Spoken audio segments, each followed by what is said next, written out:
So in this video, we're going to be talking about how do I add, subtract, and multiply radicals. So last class we talked about how do we simplify radicals, and now we're going to see, well, now we need to use that in order to be able to add them or multiply them or divide them, because we will be doing that a lot in this class. So the first thing that we are going to talk about is how do we add radicals.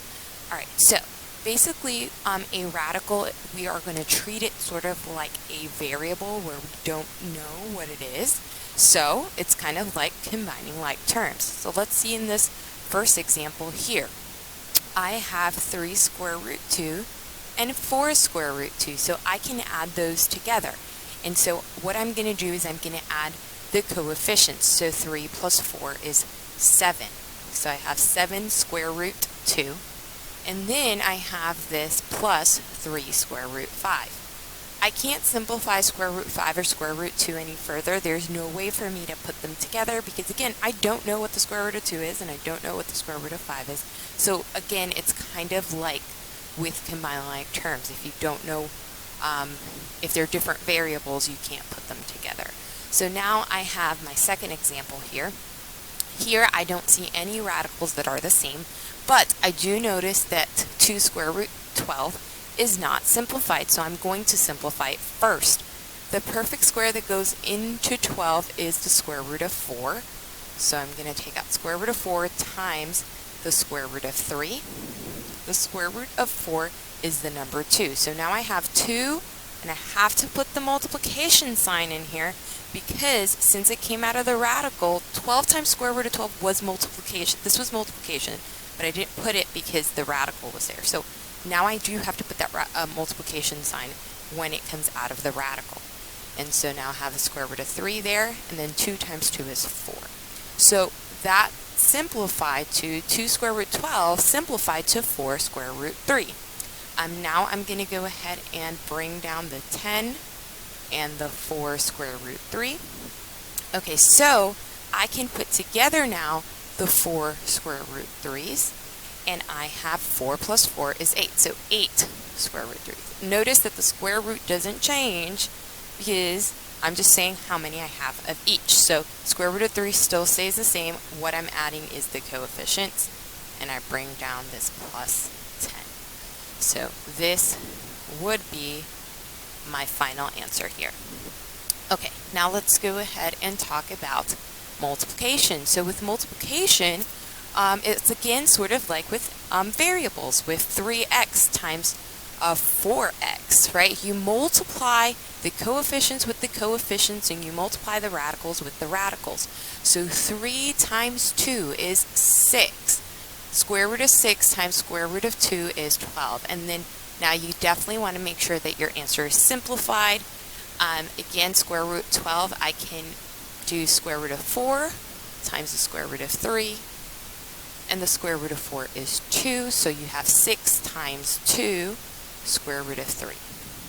And then 6 times 2 is 12. So your final answer is 12 square root 3. Okay, so now here, again, I would have 2. There's an imaginary 1 here in that square root of 2. So 2 times 1 is 2. And the square root of 10 times the square root of 2 is the square root of 20. You can go ahead and simplify the square root of 20 because you can make it into the square root of 4 times the square root of 5. The square root of 4 is a perfect square. I know what that is. That is the number 2. So now I have 2 times 2 square root 5, and 2 times 2 is 4. So my final answer is 4 square root 5. Okay, here, let's talk about division. So division is the same thing. I'm going to divide my coefficients and divide my radicals. So 4 divided by 2 simplifies to 2.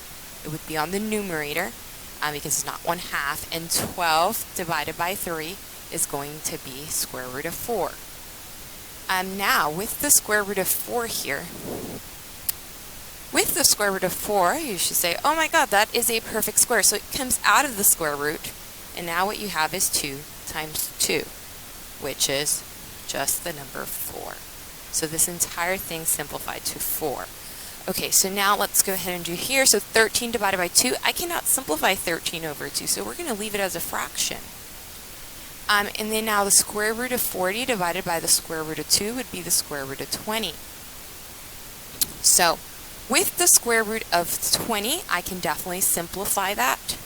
So I'm going to simplify that to the square root of 4 times the square root of 5. The square root of 4 is the number 2.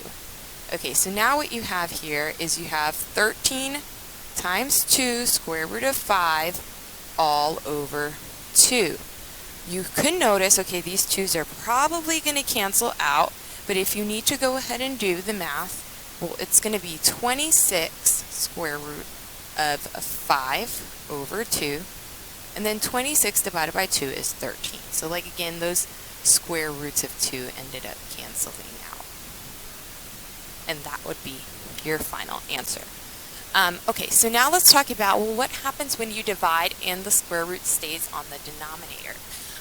We cannot keep the square root on the denominator because it's like dividing by a decimal. That's very hard to comprehend and it's hard to do. So we do something called rationalizing the denominator, which basically gets rid of the denominator of the radical from the denominator. So here, the first thing I would do is I would simplify 4 divided by 2, and that would be 2 on the numerator. Okay, again, my radical is here in the denominator. I do not want that because that means that I'm dividing by decimal. That's weird.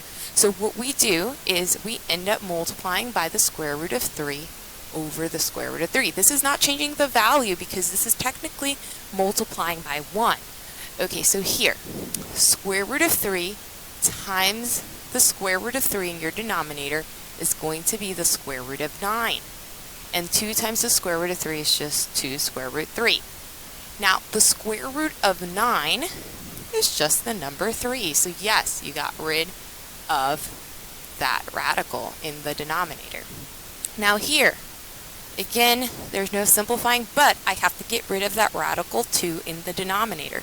So I'm going to do that by multiplying by the square root of 2 over the square root of 2. My numerator, I have 3 square root 2. On my denominator, I'll have the square root of 4, which is just the number 2.